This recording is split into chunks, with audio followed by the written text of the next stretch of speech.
So Trump's been back in the White House for 2 months now, and his inner circle is already making some moves behind the scenes, and some of them right out there in the open.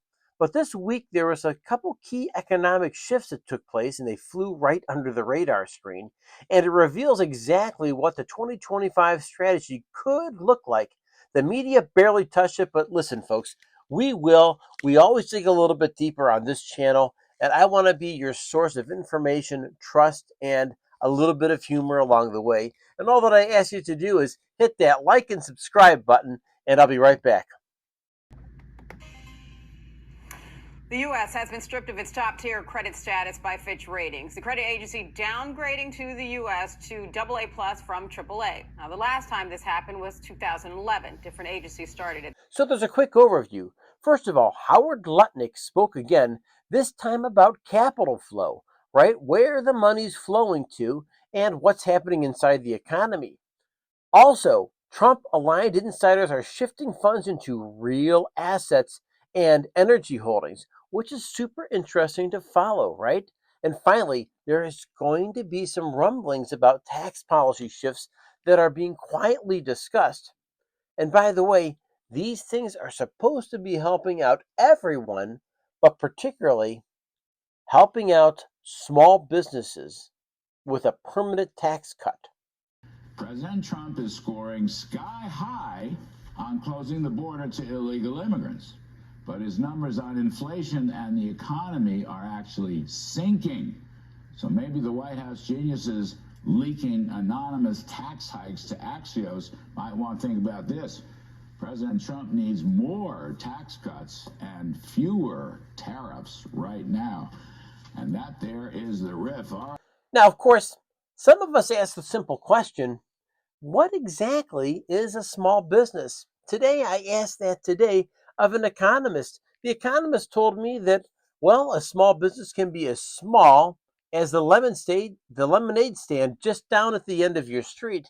I'm like, okay, kids making a couple bucks at a lemonade stand. I'm like, okay, so Jason, what does it range up to? He's like, well, a small business can be up to $100 million in assets. Now, to me, that sounded outrageous. I'd say 5 million, 10 million, but no, no, no. The range of a small business is up to $100 million in complete assets. So when you're chewing on these things, I want you to think a little bit deeper the next time you hear the word small business.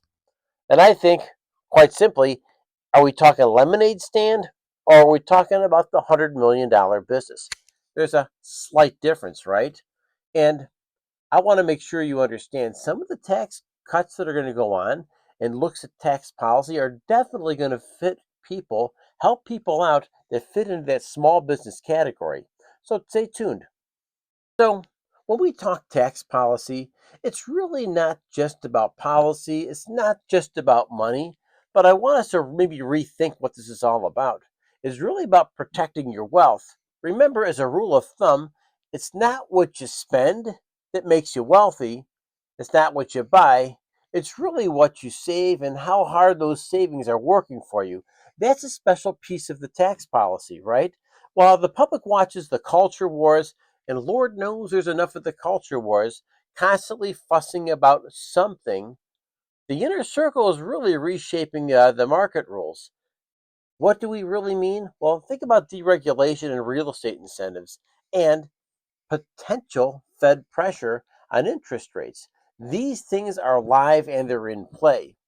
And for the second week in a row, consumer confidence is going down a little bit. And so while they're still out spending, the fact is, I start paying real close attention to that story because the consumer will let the president know exactly how well we're doing. And it's people like you and I that really do the spending, right? So do you feel like going out to dinner? If you are going out to dinner, do you have a limit? Are you choosing an expensive restaurant? Are you choosing something cheaper? That's the bigger question here. And when it comes down to that spending, I want to make sure you're thinking, okay, am I spending more or Am I really in a different mindset, a scarcity mindset, where I'm going to go ahead and start saving more? That's the question. And that's when you know that consumer confidence really has turned to a negative as opposed to a positive. And so, what does it mean for you? What this means for middle class savings, home buyers, investors, I want to make sure that we're understanding. The middle class probably feels the most pressure. What's funny about being middle class, we always know somebody who has less money than us. And of course, middle class, we always know somebody who has more money than us. And so we want to make sure that we're understanding what policies are out there and really how they're going to affect us because if rates drop, deductions increase. And if deductions increase, capital flows will have to leave banks and bonds and go somewhere else in the economy. So, my thought is, and your response should be watch tax proposals, understand where the money's going, and don't get too distracted about the real story that's going on here because there's a potential for you to actually wind up doing a little bit better in your taxes. But remember, if you're doing better on your tax, I want to remind you that somebody else is probably doing a lot better, and that would be the people who are benefiting the most from these tax cuts that are being discussed. Every day there's a different headline. The president says something different every day about tariffs. So as a business person, you don't know how to plan. As an individual, as a homeowner, you don't know how to plan. Well, you don't know where we're going next. The market hates uncertainty. I think that it's interesting to me. I will make the case, as I have, that tariffs by themselves will not create inflation. Correct. Inflation is a monetary phenomenon. Too much printing press money, too much government spending. Now, by the way, government spending is still spending a lot because the Trump people, they're going to start turning the screws very, very soon with the Doge brothers and all the rest of it. Roosevelt was on the OMB director, but it hasn't happened yet. So there's that. But to Jerry's point, it's like in rapid fire. No matter what an economist or somebody might think in the theory, you've had cars, steel, aluminum, lumber, chips, semiconductors, and pharmaceuticals very quickly, rapid fire, boom, boom, boom, boom, boom. And the other thing, Jerry, that troubled me, talked about it on last night's show, is I'm for reciprocity. All right, If this caught you off guard, hey, you're not alone.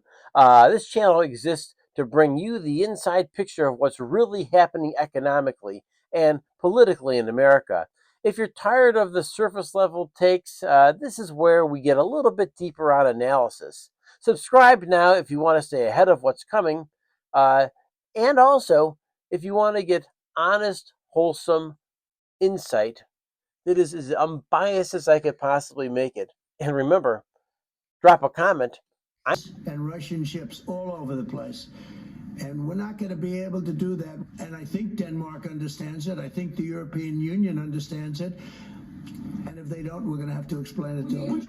I'm the guy that actually responds to what you have to say. Do you think the Trump team is really setting up for a market surge, or are you thinking more and more there's a quiet crash that's coming?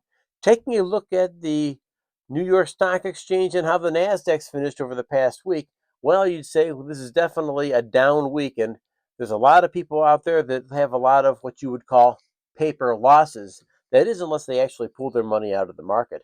But maybe there's another group of people who've decided to move money over to the bond side of issues because they're trying to play it safe and maybe trying to time the market.